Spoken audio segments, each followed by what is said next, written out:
Hey, welcome back. This is Coach Parker with CoachParker.org. How are you guys doing today?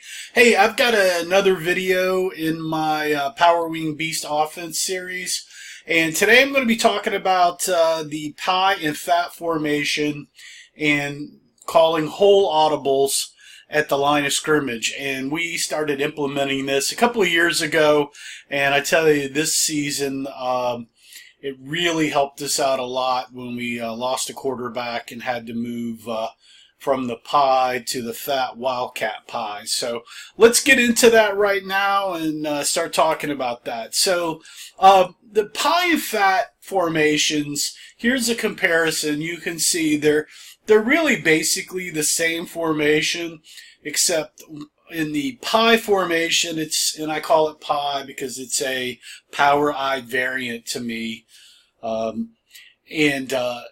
You can see the quarterback is under center, and then in the fat formation, you can see that the quarterback or the beast back has stepped back into a shotgun, and now you're really running Wildcat out of this fat formation. You can probably use a normal quarterback there, but we had lost our quarterback about 2 games before the season ended to a concussion, and we had to go to a strict Wildcat. And so we had this pie formation plays.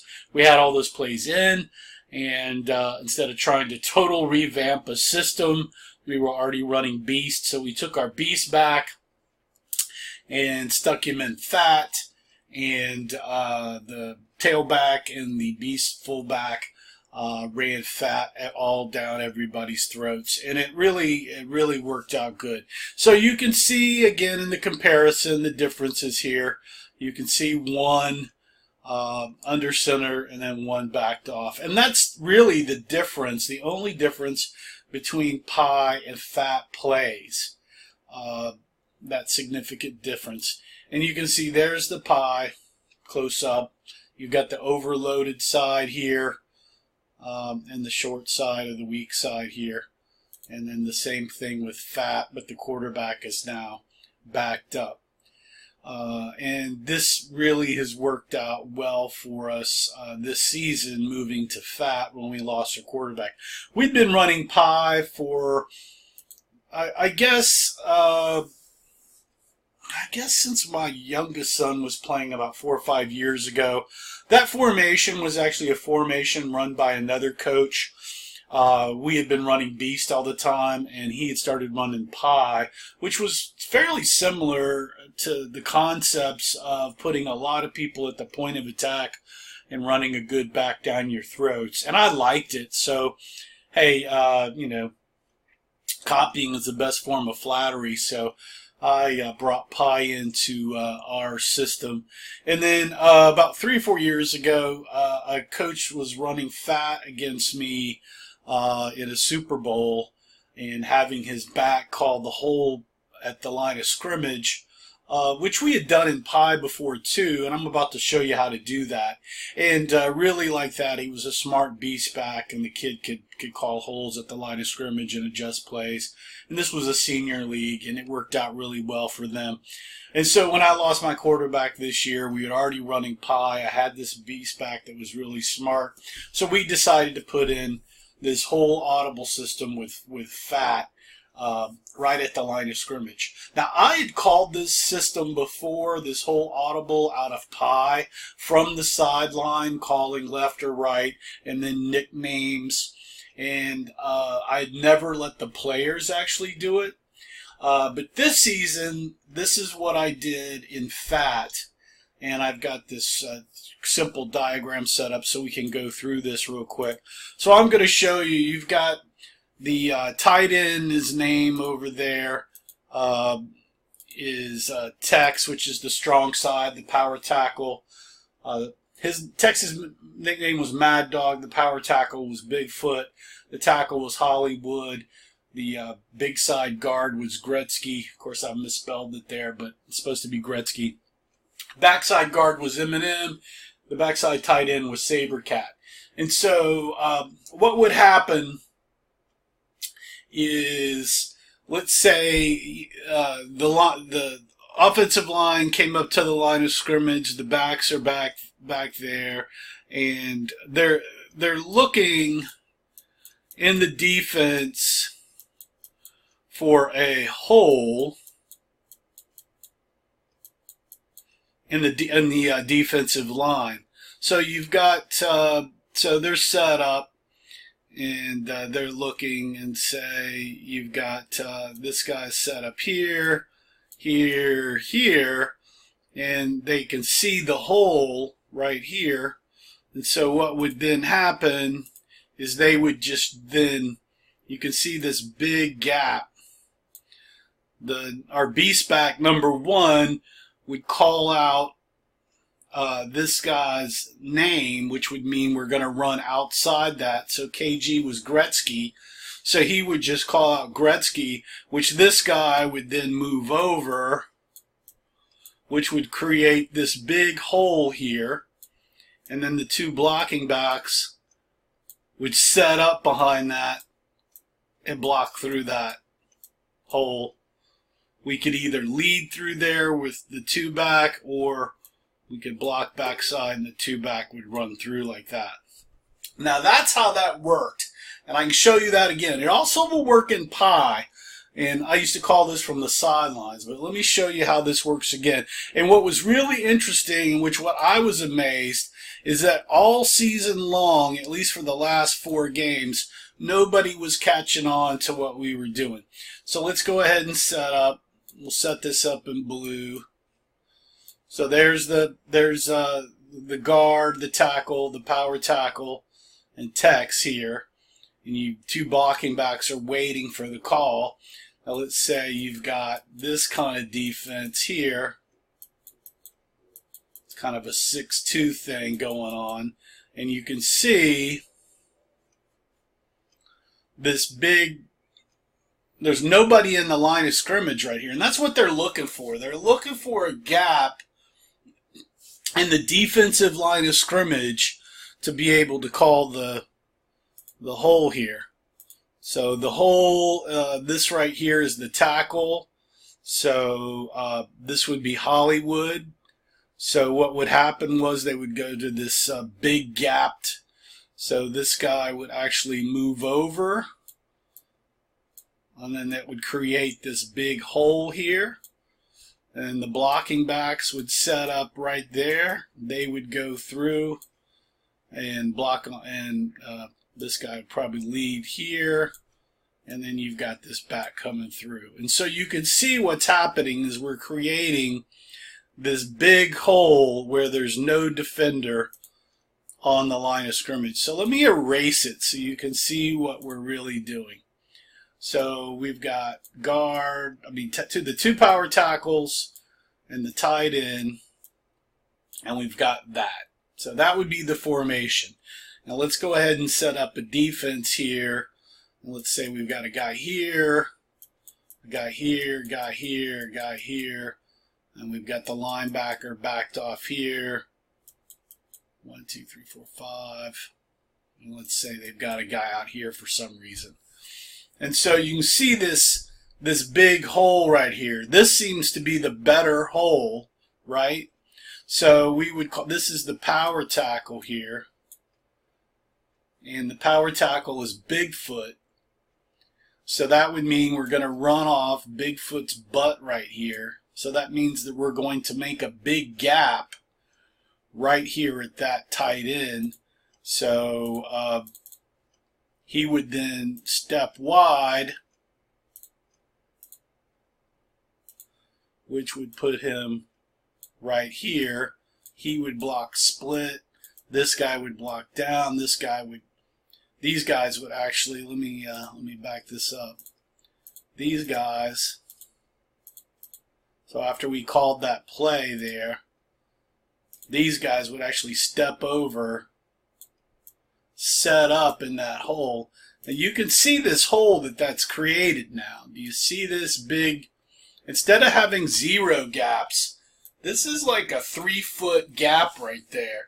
And you've got 2 blockers now setting in that after they've called this Bigfoot gap right there, because his nickname, this guy's name was Bigfoot. And we had two nicknames for everybody. We mainly used the main nickname. But this was working out really good, because I would call left or right Fat from the sideline into the one back through a hand signal, which was just this and this, or this for right, this is for left, and then this was for fat or cake, like I'm eating fat cake.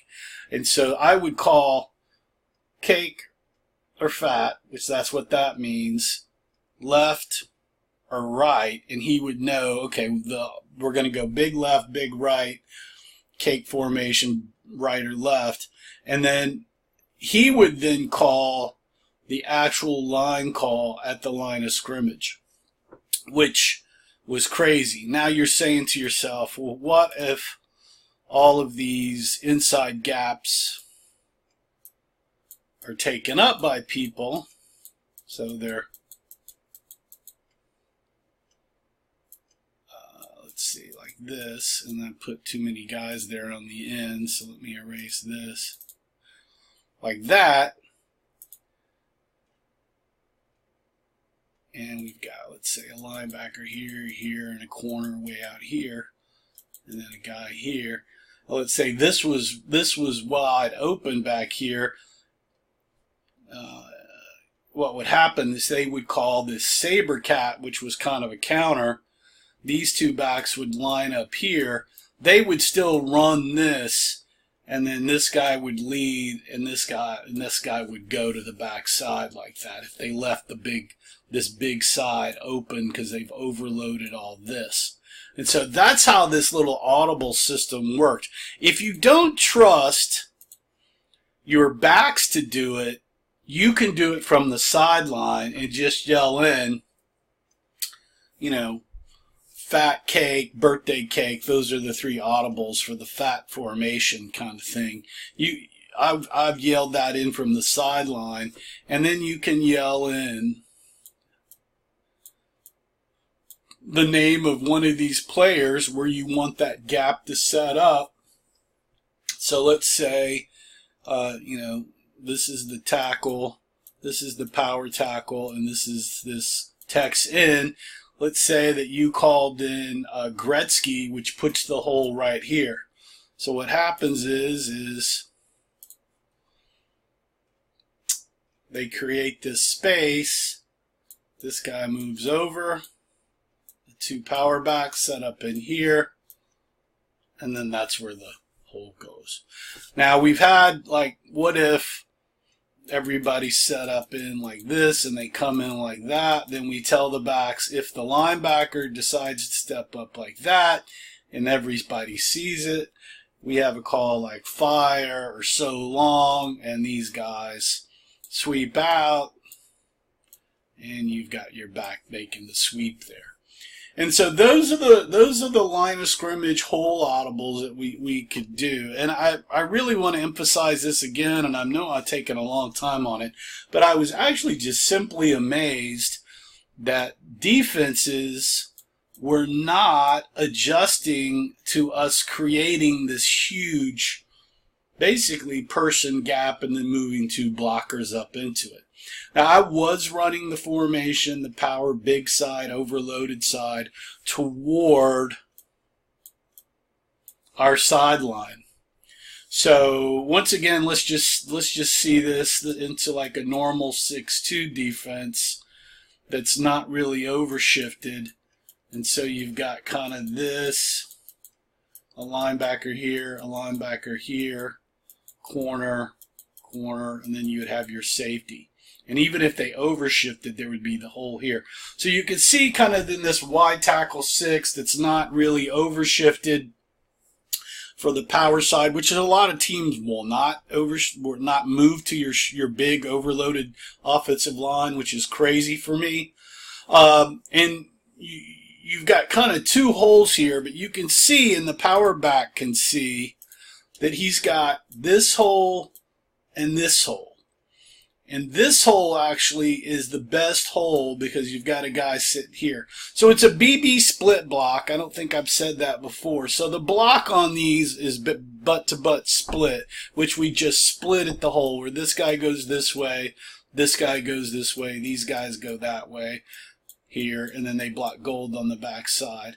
And then these guys, because of this hole, they set up right here, and they shoot through that 3-foot gap, and then the running back goes through.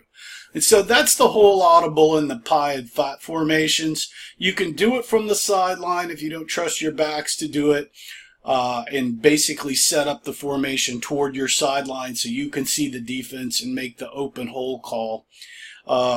Or you can have the back do it. I still like to run it to my sideline. I'm running stretch sweeps, nothing really wide out of it. So you don't have to worry about running to the short or the wide side of the field for sweeps or whatever. But I really like to be able to call that with the backs. We've actually had backs call this in pie and fat at 10-year-old levels. Now, there are very smart beast backs, quarterbacks that could do that. And if you don't feel comfortable for that, you can actually call it from the side, like I said. So let's just see it again so I make sure I've got everything in here. There's the power tackle, or the tackle, the power tackle, the text play side end, and you've got your two blocking backs. Let's say the open hole was right here. So what happens is, and what's crazy is the actual defense will pretty much move with this group, which is really kind of crazy. To get the open hole, the defense will move with them. You've got this big gap. The two guys line up in there. They butt-to-butt split block. Lead through and run. And so that's how that works. Once again, hope you enjoyed the video. This is how you call it at the line of scrimmage, the whole audible, or from the sideline, using nicknames. And if you want to get even fancy, you can nickname one of these guys and make sure one of those guys gets the ball. And that's how you do that. I hope you enjoyed the pie fat comparison, and also calling whole audibles from the sideline at the line of scrimmage. If you liked the video, give me a thumbs up below. If you didn't like it, you could give me a thumbs down. But please make a comment and let me know what you would like me to update on the video. Also, I'd love to hear your comments just to get some feedback. You can subscribe to my channel. I'm trying to do more videos now that the Power Wing Beast Offense book is almost completed. You can actually buy a draft version right now that's almost complete for $14.99. Price will raise on completion in a few weeks to $24.99. Please share the video to coaches that you think might like the video. You can shop my store. There's a bunch of football books that I have in my own library, which if you buy those, I get a percentage of those. And you can buy my books. Like I said, I have the Power Wing Beast Offense Playbook for youth football that's out, and my 6-2 multi-8 defense book that's out. And in the hopefully by December, I'll have a general coaching drills and special teams book that'll be out then. But again, this is Coach Parker with CoachParker.org. Hope you enjoyed the video, and remember to play for fun, and winning is funner. See you later. Ciao.